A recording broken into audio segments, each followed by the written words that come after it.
యాదాద్రి భువనగిరి జిల్లాలోని చౌటుప్పల్ మున్సిపాలిటీ కేంద్రంలో జాతీయ రహదారి 65పై ఘోర రోడ్డు ప్రమాదం జరిగింది.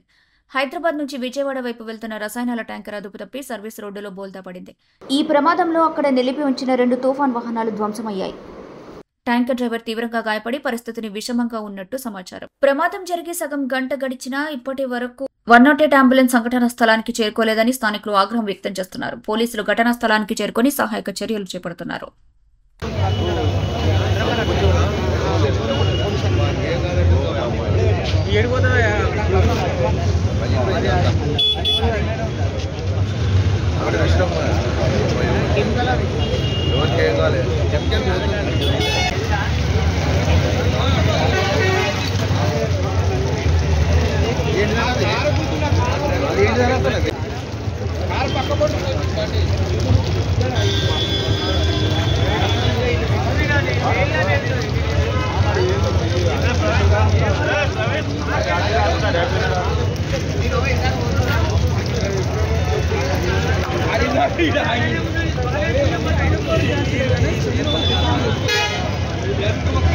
డేంజర్ తర్వాత మనుషులకు వెళ్ళిపోతుంది.